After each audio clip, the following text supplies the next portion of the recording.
So, was it worth it? Absolutely. Yes, it transforms you, but it does not make your problems disappear. I am the compulsive, people pleasing kind. That's me winning Miss Congeniality at a beauty pageant in India. This title is given to someone who stands out for having an easygoing, friendly personality. I've always enjoyed being around people and presenting myself in a certain way. It opened doors for me. I was successful and I was popular. So it felt odd when I started struggling to fit in. I remember like it was yesterday. It was around 2020. The pandemic had just begun. Locked up and overworked, I was doubting my abilities. I had no interest in speaking up, no urge to challenge myself, and no motivation to move forward. I was lost. I didn't realize how all of this hit me, so I didn't have a plan. I just needed a break from putting on a mask all the time. Pun intended. And that's how I ended up on a sabbatical. If you are still here, then you're probably in a similar mindset, romancing the idea of going on a sabbatical. Well, guess what? Today is your lucky day. Woohoo! Welcome to 5 lessons I learned from my sabbatical and how to squeeze the maximum juice out of it. Alright, first let's get on the same page about what a sabbatical means. Like everything in life, this too is not black or white. A sabbatical can be as colorful or as grey as you want it to be. There are no rules as such, but there are a few types of sabbaticals I have personally been on throughout my 15 years as a working professional. Paid sabbatical. Here you are in total control over the present and the future. You can escape the rut temporarily, check off a bucket list, and return to where you were feeling slightly more energized and better than you did before. The only downside is that the after effects don't last long. A forced sabbatical. In this case, unfortunately, you are not in the driver's seat. You have no control over the present or the future. You're forced to take a break for an indefinite period of time while finding ways to get back to work. The downside here is chances of ending up desperate are very high. And there is an unpaid sabbatical, which yours truly found herself in this time around. So here you have partial control. But it's the best of both worlds, in my opinion. The present is in your control because you have consciously decided to take a break. But the future is uncertain because you remain unemployed or decommissioned until your situation changes. Well, there are a lot of videos on this topic with different perspectives. But remember that a sabbatical is very personal. No two stories or situations are the same. So here's what I learned. Lesson number 1. The blame game. Nobody enjoys letting go of control. I was so used to delivering under high pressure situations that when I cut myself loose, the freedom was overwhelming. My mind was creating these elaborate plans, always thinking about what's next. But no action came out of it.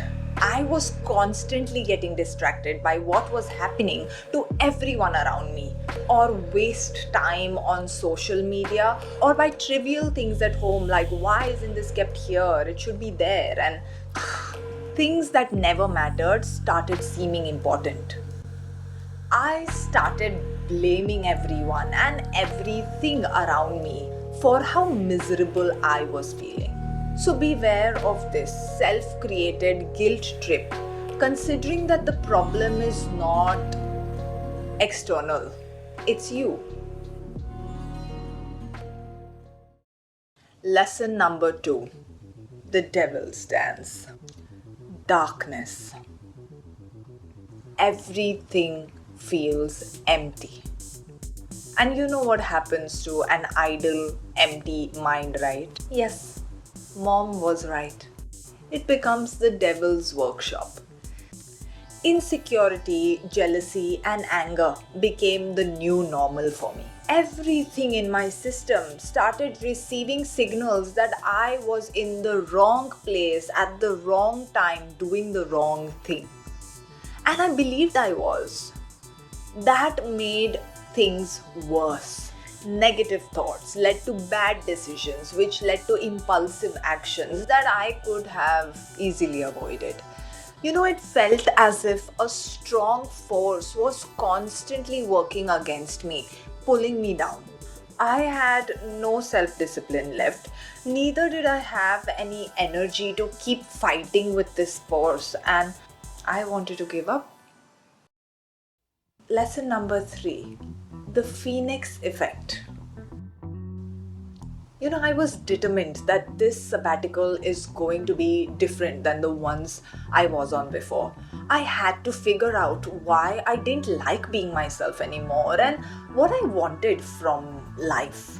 I could no longer put masking tape on my problems and paint them with a new color. That meant unpacking years of living in denial, facing the lies that I've been telling myself, and making peace with prejudices and grudges that I had with people.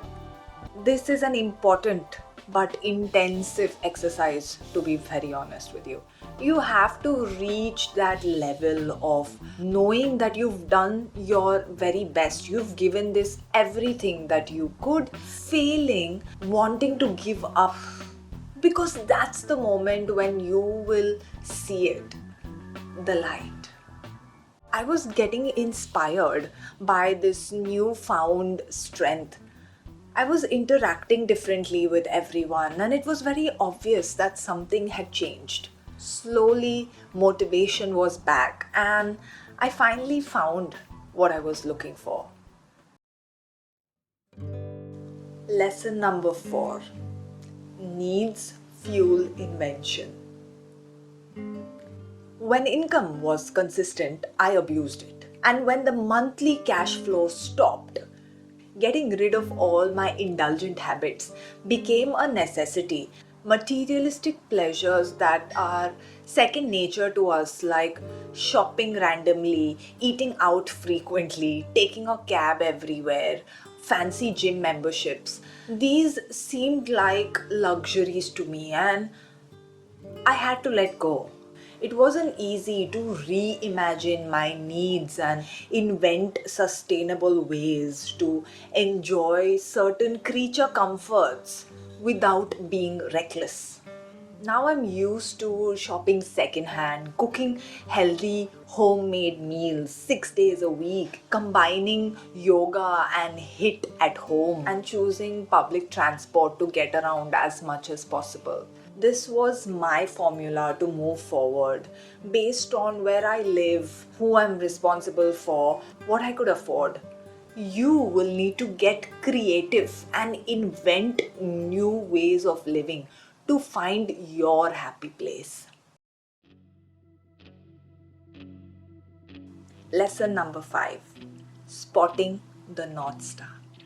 Remember I told you I found what I was looking for? Well, it took months of sweat, blood, and tears. Not mine, but of those around me. But I found the missing piece of the puzzle.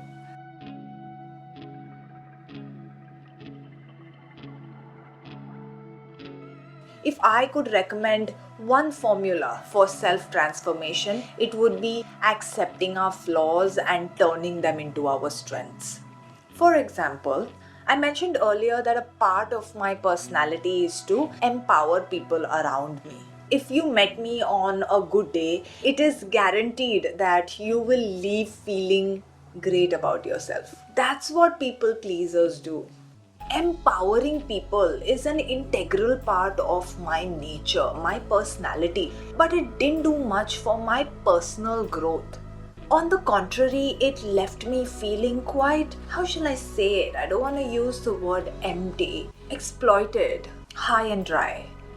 So I thought of using this weakness to educate and influence people about things that matter to me. This way, I may or may not always make people feel great about themselves, but I'm finally empowering myself. I started my sabbatical with no clear direction or motivation to move forward. However, the clarity I got from embracing the unknown is priceless. The more I surrendered to uncertainty, the clearer my purpose became. I still have so much work to do in this area. For instance, once there is clarity, you start seeking focus. That's what evolving means. It's ongoing, it needs constant work, and a sabbatical only accelerates that process of, call it evolution or call it transformation, if that makes sense. Reinventing myself has been a precious and proud achievement for me this year. I don't question the opportunities I may have lost during this process. I willingly sacrificed those, and I am genuinely glad I did. That's it from me today. I hope you take something positive from my experience, my learnings, my mistakes, and power through your transformation journey. This video is dedicated to my wonderful husband, who is my number one cheerleader and my inspiration. I wouldn't be here without his support. Stay grateful and remember to be kind to yourself. Please.